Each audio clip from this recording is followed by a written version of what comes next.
ma personne, j'espère que tu vas bien. C'est la saison sèche, nous sommes au Cameroun, c'est grave.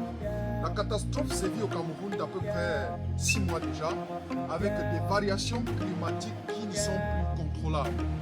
Bienvenue dans cette nouvelle vidéo où nous allons parler du pompage solaire. Nous allons voir comment à partir d'un puits aménagé que voici, on va pomper de l'eau pour charger dans le puits conteneur, on verra plus. Et par la suite, on va redistribuer pour des petits systèmes d'irrigation en termes de décollage. Parce que, qu'importe soit la situation, d'ici l'année prochaine, un projet agricole égale un projet d'irrigation. C'est parti pour la vidéo.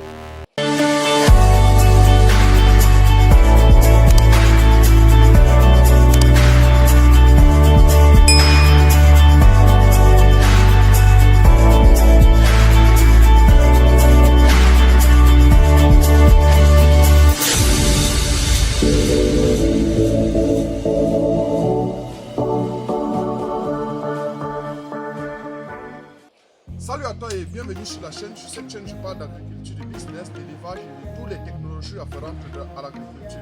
Mon nom est Kana Ivaris, je suis expert au service de mécanisation agricole. Je suis positionné au Cameroun comme sémencier et je produis, comme tu sais, pas mal de plantes. Et les points forts, c'est le bananier planteur et n'est-ce pas l'avocatier greffé.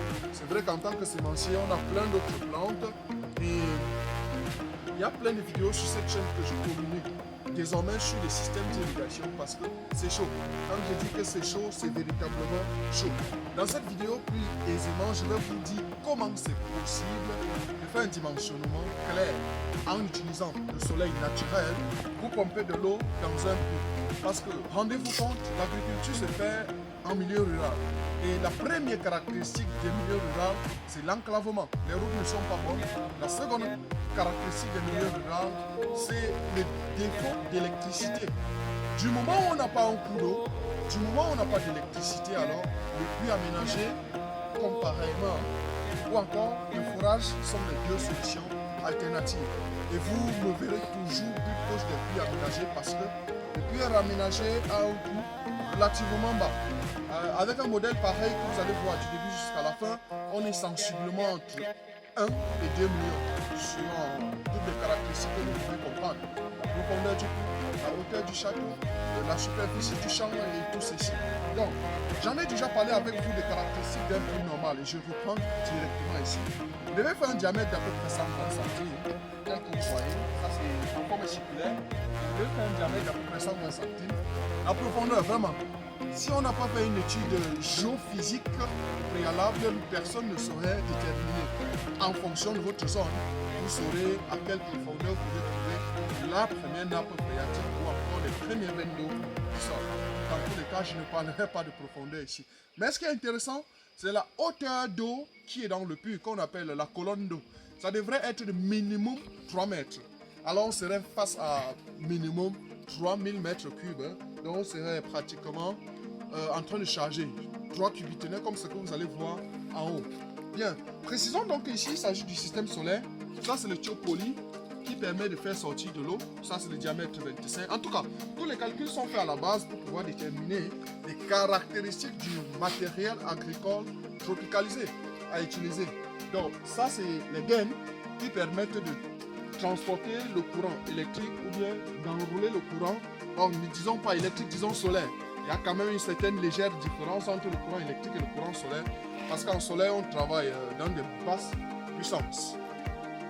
Il est directement lié à la hauteur du puits et en même temps la hauteur du château. Précisons également que le site est en pente, donc il faut évaluer également la pente relative à la hauteur. C'est tout ceci qui permettrait de déterminer la hauteur totale, qui permettrait cette fois-ci de déterminer la puissance de la pompe. Alors là, c'est un château local qui porte à peu près 1000 litres d'eau. Et plus haut, vous allez directement voir, on a un système de distribution qui est présent là. On a un système de distribution. Je vais bien vous montrer comment ça passe sur le large. Voilà, donc là c'est le système de distribution. Vous pouvez clairement comprendre que ça c'est l'arrivée. C'est ça qui charge le château. Et quand on le fait, on met une vanne ici. C'est pour dire qu'on peut fermer cette vanne ici complètement pour que le tuyau ou bien l'eau continue directement dans le tuyau et va plus haut pour l'irrigation. Et quand ça va plus haut, donc, quand on arrive, on rebranche tout simplement ce tuyau d'arrosage. Sur un rayon de 50 mètres, on peut travailler parce que le champ s'étend un peu plus haut. Et en fonction de la puissance de la pompe disponible sur le marché camerounais, je crois que la hauteur ne pouvait pas permettre que le château soit plus haut. Donc c'est donc pour ça que le système de distribution s'est arrêté ici. Voilà.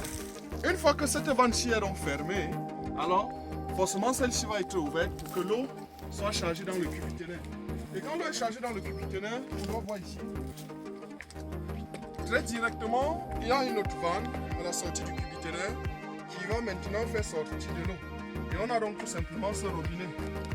Alors ce tuyau aussi je l'ai branché parce que je voulais arroser des plantes qui seront de l'autre côté. Peut-être que vous allez profiter pour voir. Mais qu'à cela ne tienne, ce qui nous intéresse c'est des plaques solaires qui sont un peu plus haut. Donc le calcul est fait tel que ici pratiquement on a 2 plaques solaires. Et si vous regardez, il y a un bout de rouleau de tuyau noir. C'est ça qui permet de convertir l'énergie solaire en énergie qui va permettre de faire le pompage. Dans la disposition vraiment. Je vous épargne de tout ça. L'entretien, je vous épargne de tout ça. Quand on installe chez vous, forcément, on vous donne des indications. Forcément, on vous donne des indications. Donc ça, c'est 1000 litres. Ce qui se passe très clairement, c'est qu'à partir de 6h45, les plaques solaires commencent à absorber de l'énergie. Voilà, de l'énergie solaire. Sauf que l'énergie n'est pas encore à pointe de sorte que ça puisse pomper de l'eau. Ce qui fait que si vous ne mettez pas un disjoncteur, alors la plaque va rester en connexion directe avec la pompe et l'envoyer une certaine puissance qui ne sait pas pomper de l'eau. C'est donc pourquoi le disjoncteur est toujours indispensable. Le disjoncteur te permet donc d'arrêter chaque fois que tu sens, tu as l'impression que le soleil n'atteint pas le max qui peut faire pomper de l'eau. Donc, généralement, tu peux venir le matin, tu allumes, ça charge ton cubitonnaire, tu travailles. Après, tu recharges, bref, en fonction du débit qui est dans ton puits. Donc, l'avantage d'avoir un disjoncteur, c'est aussi pour ne pas détériorer la pompe. Et si quelqu'un vous installe dans un système solaire sans disjoncteur, vraiment faites attention, puisque la pompe serait en fonctionnement, même la nuit, chaque fois que la plaque détecte un petit rayonnement solaire, ce qui n'est pas effectivement bon. Voilà, donc je ne vais pas aller plus loin que ça. C'est pour dire, ce qui est ici, ce tuyau baladeur, donc il y a assez de tuyaux dans le site comme vous voyez, c'est pour arroser les plantes. Puisque le promoteur a bien voulu qu'on fasse la pépinière sur place, et ce qui est fait, ça se fait. Donc on est venu aujourd'hui pour le greffage, je profite donc pour vous présenter ces petits trucs. Donc voilà clairement ce que j'avais prévu pour cette vidéo, j'espère qu'elle a été intéressante. J'espère que vous pouvez comprendre que l'enjeu est majeur. Quand je dis l'enjeu est majeur, cela veut dire que si vous avez des plantes pareilles qui doivent traverser la saison sèche, l'urgence est de les arroser. Trouvez un moyen. En rapport avec des distances, on en a parlé plusieurs fois. Vous pouvez voir, on est pratiquement à 2 mètres. Parce que quand je fais ça, je suis à 2 mètres. Et 2 mètres sur 2, ça veut dire qu'on est à 2500 pieds à l'hectare. En même temps, le conseil stratégique que je pourrais vous donner, c'est de faire à peu près 2000 pieds à l'hectare. En tout cas, pour ce qui concerne le bananier planteur. Parce que vous allez voir, ici, on va associer très clairement avec des climats. Parce qu'il y a les pieds climats un peu de partout là. Donc, c'était Canaille Varis. J'espère que la vidéo a été intéressante. On va forcément se reprendre pour plein d'autres nouvelles. À très bientôt. Permettez que je résume très rapidement les 5 services que nous offrons désormais en agriculture. Service numéro 1, fourniture de plants d'arbres fruitiers et agrumes. Service numéro 2, montage des projets. Il s'agira exactement de réaliser pour vous un compte d'exploitation prévisionnel qui vous donne droit aux différentes étapes de votre projet et les finances adéquates et les périodes de réalisation de ces différentes étapes. Service numéro 3, étude de la faisabilité des projets, notamment avec l'analyse du sol et du climat, précisément le pH, l'altitude, la pente, l'ensoleillement et autres. Service numéro 4, mise à votre disposition en location et en vente des machines agricoles et machines agroalimentaires, notamment les mélangeurs broyeurs, les tarières, les motoculteurs, les tracteurs, les semoirs et autres. Service numéro 5, installation des systèmes d'irrigation, précisément avec l'aménagement des sources d'eau, l'installation des systèmes d'irrigation goutte à goutte, des systèmes d'irrigation par aspersion et les systèmes d'irrigation de surface.